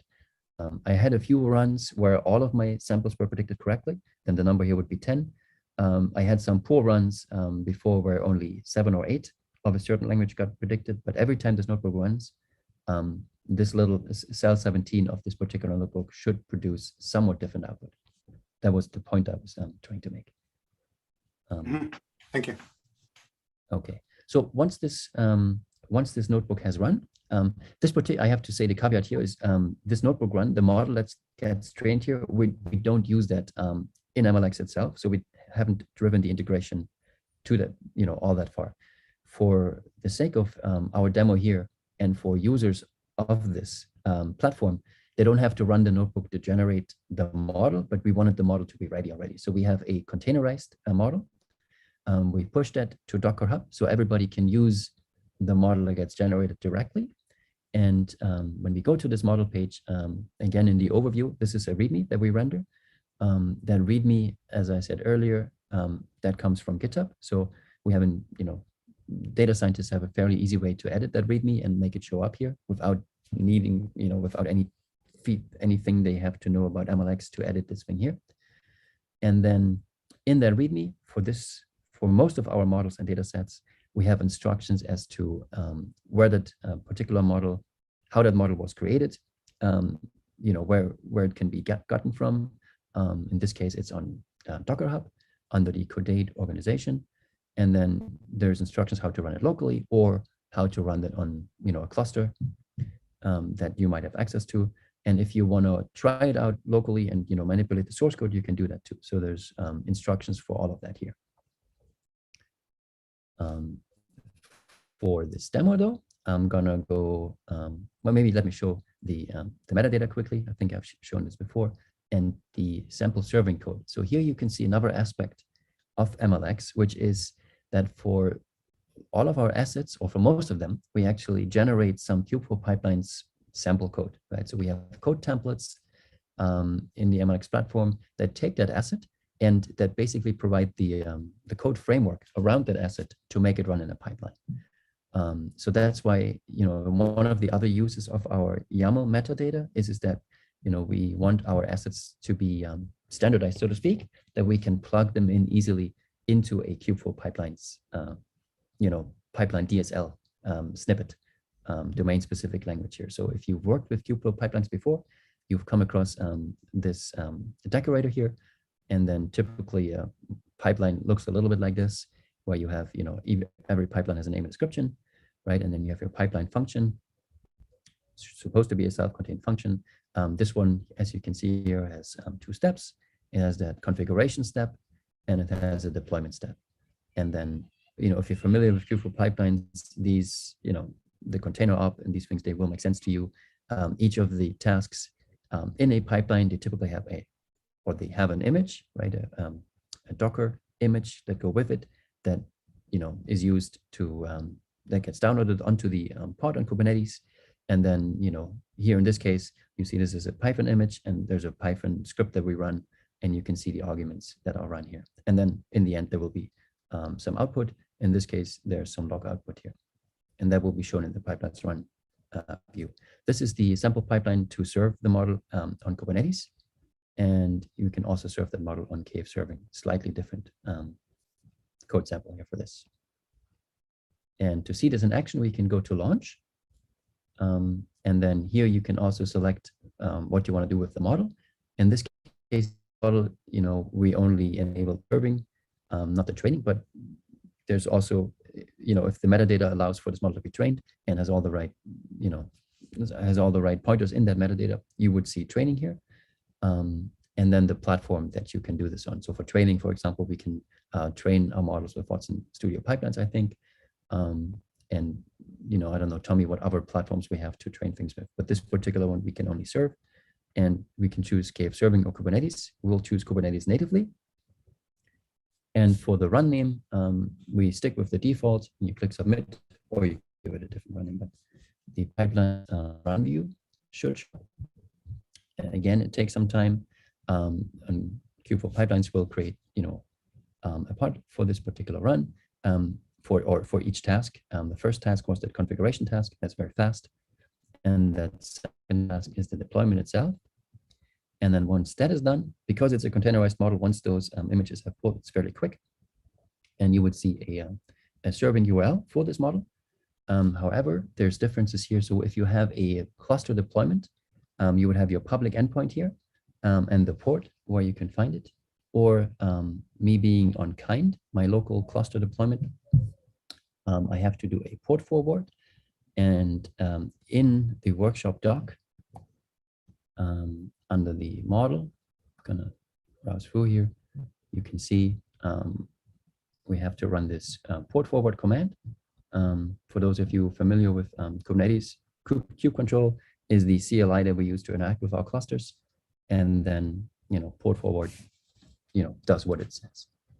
Okay, I'm gonna use my terminal here. Put this in. And then once it's ready, now I should be able to access that model, the inferencing point on my in my browser. So I'm going to copy this file, port 5000, and then open this in a new tab. Should show up here. Let me move this down a little bit.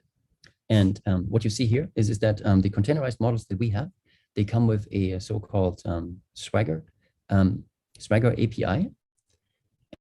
Swagger also provides this UI to that API where you can easily see all the endpoints for that model. The API here has a get and a post endpoint. For predictions, we need a post because we have to upload a code snippet. And the code snippet that we want to run here, they can be any of your local source files, or you could use the dataset directly. From that project CodeNet dataset that I showed you on the README. I downloaded it prior to this, and under test data, you can, for any of these languages, you can find code snippets, and I don't know, I'm going to choose Haskell. Any of those should do. Open this, and then click execute, and then the model that got deployed on my local Kind, yes, runs the prediction, and here. That's the output of that model. The output has the status that it ran okay, no errors, and the predictions for this particular code snippet were this is a Haskell code snippet, and it's 99% sure that this is Haskell. If we repeat this with a different code snippet, I think that first one here, that had some Japanese comment in it, and I think this one didn't quite predict as well. That was also Haskell. I'm sure I can find one that shows a wrong prediction, because when I did this earlier, I got some false predictions. So let me try this one more time. Let me try a Python. This one here. So this Python script here, I didn't try this locally, but I'm assuming it's valid Python, just with some comments that might throw off the prediction here. I'm gonna open this and run this one with the prediction. Oh, and even that got classified. Okay, so homework for everybody. Use your local code and see if you can get this model to predict something wrong. We have a newer version of this where the top 3 predictions are shown, but that only came in yesterday. So if you run this after this workshop, you should get top 3 predictions. And so if the top prediction is wrong, maybe the second prediction is what the model thought your code snippet should be. And the inaccuracies can be explained, by first of all, the data set not being the complete data set. Which would take way too long to train here in this context, and the containerized model would get too big. And the number of epochs I think were used here were only 10, not like in a notebook where we had 20 epochs. So it's a fairly small model, but for illustrative purposes, it does just fine. And I think for the workshop part, this was the last part. So we can go into Q&A. Or we can revisit any of these items, based on the questions you have. So thanks, Christian. Audience, if there are any questions, please use the Q&A panel to ask any questions. Looks very interesting, Christian. So how do you see integration? I mean, like, first of all, let's talk about monitoring. We haven't talked about monitoring. Once we deploy these, do you have any thoughts of, like, what monitoring tools would you recommend, or how do you monitor, the health of your pipelines first? Secondly, the health of the model. Right. So for the health of the model, depending on what platform you choose to serve your models with, there's different tooling that we have. And I'm going to defer to Tommy. We used to have a Kiali dashboard, right? Right. So there's some transition on like the platform we're using for model serving. So previously, we were mainly serving with Istio and Knative, and Knative used to have a monitoring platforms to show the traffic of your where's the traffic coming in, and how's is your model still going running up or not. But however, I think the Knative community decided to not officially support that metrics monitor method, and I think over time the community also see that actually costs a lot of resources just to monitoring the platform itself. So so I think right now we are actually moving to a new monitoring systems later on. So at the moment, in early next year, we're going to integrate with a new model serving method called model mesh that is also open source by IBM internal teams.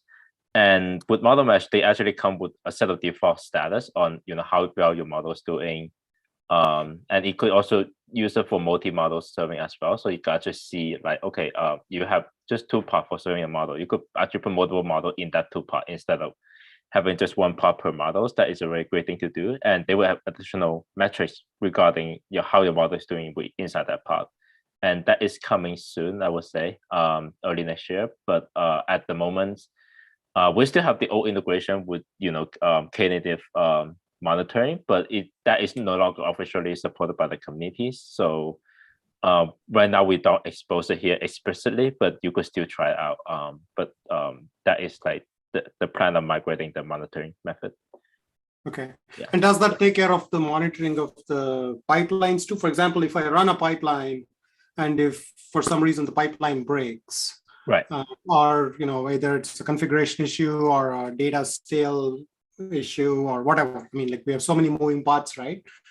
So what happens? Is there alerting you could set up, or is that something which will you have to manage in the code itself, or will the MLX platform provide any kind of alerting, addressing or escalating, or even integration with things like PagerDuty or other kinds of components?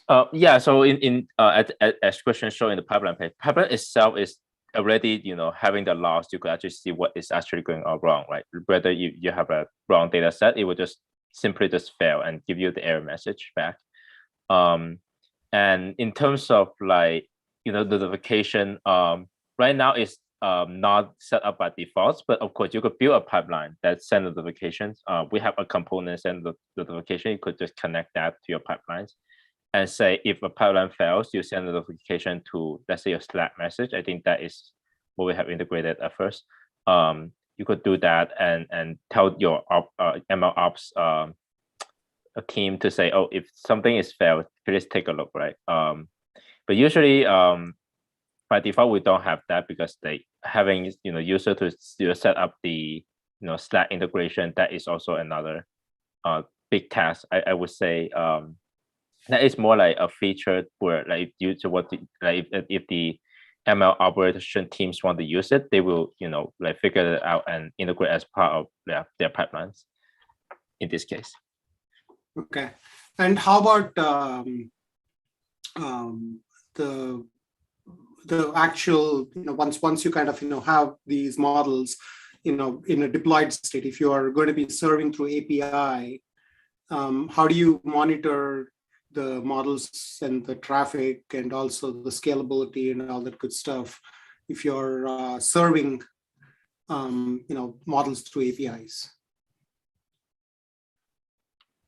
You mean serving on a remote machine using API? Yeah. Yeah. I mean, So if expecting, I mean, if I have like a dynamic load, in the morning, I'm expecting maybe, I don't know, 10,000 calls per minute, but then in the afternoon, it goes up to 1 million calls per minute. And how do I kind of, scale those or even monitor and, look at the metrics in terms of efficiency of, the round trips? I mean, for model that deploy on top of your machine learning exchange, as we said, I think right now we're working on the model mesh. We have the monitoring system. It's just not integrated as part of machine learning exchange yet, because right now it's only in the master branch. We're waiting for an official release for the next iteration of gap serving. So we're actually including this kind of new monitoring methods as part of our integration. So right now we only have the old integration where the ML ops team have to set up their own version of kinetic monitoring, which is right now it's not unfortunately supported. That's why we're moving to this. Yeah, as I think question shows, this is a new monitoring dashboard to see how many model is active, how many traffic is happening right at this moment. That this will be integrated early next year when Cap Serving have the official release. Yeah. And this is just basically Prometheus, Grafana. Right. I mean, at the core, all the metrics are exposed to Prometheus, and we display in Grafana. It's just that the way how they generate metrics is a little bit different in a newer version. So okay. Cool. Any other questions, guys? I know we are getting close to the end. So I think there was one question. I think you found your typing in the answer. So would you have a dedicated model risk management to perform validation? Do you want to answer it for the rest of the group?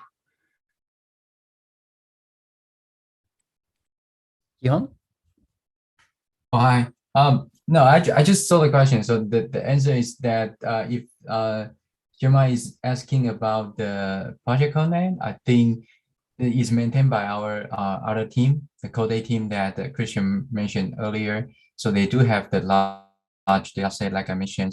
And so if you want to get a more better precisions, then definitely you can have train it with more epochs, and with the data set, you definitely can get better precision, and in the validation you can get a better result. Yeah. One thought I had is, and it may not be a question, I like the asset catalog concept, wherein you're kind of discretizing the various components involved. The tight coupling to Kubernetes and the tight coupling to the entire pipeline is something which kind of, and again, going back to the question which Jamie had about model risk management teams, I mean, they may not be interested in the entire pipeline and execution and looking at the logs and looking at the granularity of what an ML ops team would potentially do, but they would be interested in the catalog component. So I think, in some way decoupling those two components and also kind of saying, okay, so the decoupled, like what you mentioned, Christian, like here's what you can do in terms of the metadata where you just manage it as assets. This is asset management. Think of it like, in the manufacturing world, it's like parts management, right? So you have the bill of materials and you have the parts, but you don't have like an execution plan from starting from a metal to a finished car, all in like running through a parts management system. A parts management system is just to manage parts. And, right now you're assuming that you have the various components which are clearly defined, but get towards production. So if there is an opportunity, and we can have an offline discussion about that too, to maybe decouple some of those. That way you can even have incremental adoption, but also kind of have user-specific use cases. That was one part. The second part was, I'd love to see, who else is actually, using this at this point, or is this kind of just getting off the ground? And what is your roadmap in the context of, making and evangelizing this platform? Yeah, so there's multiple purposes that we see for this project. So one of them is we use it to showcase our projects we're working on, right? So as you can see here with MLX, we're also using Q4 pipelines with Tecton. That's one of the primary projects we are working on. So we're sometimes it's said we're eating our own dog food, so to speak. And then for serving, right, model mesh, KF serving, other projects we work on.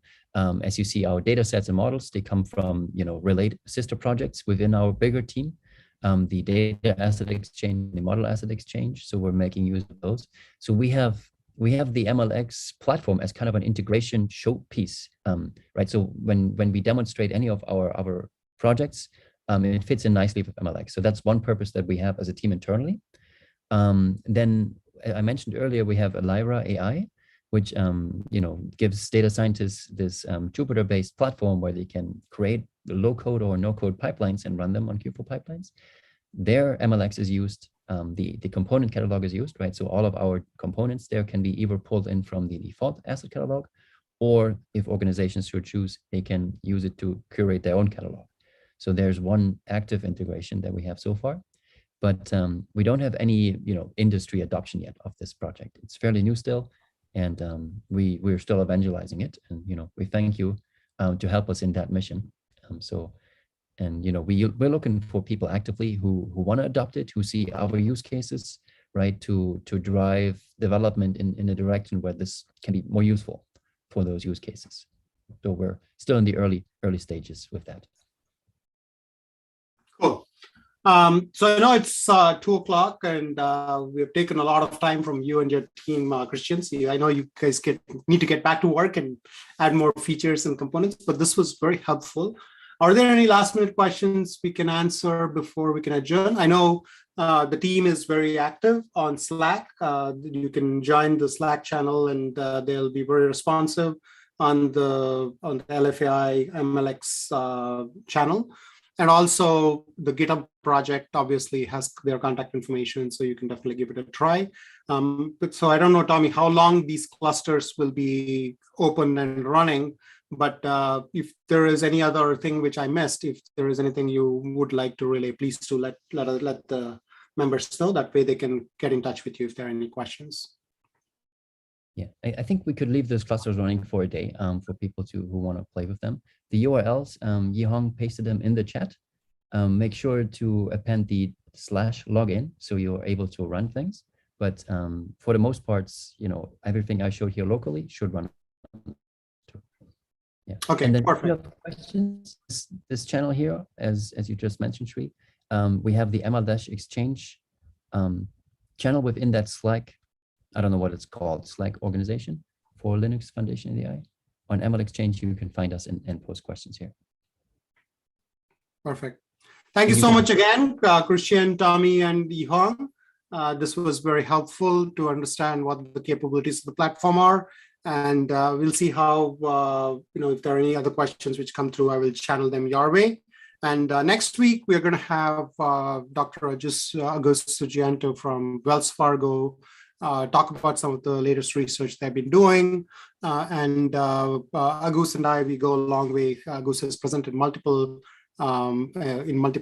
sessions in the Quant University Forum. So it's going to be the last session for the fall school. Please keep an eye on email and also on our web pages about this event. And we'll look forward to see you again next week at 12 o'clock Eastern time. So thanks again, Ed, for attending today's workshop. And I will give you the rest of the day to go and play around with the MLX platform or get back to work. Thank you again, and see you soon. Bye-bye.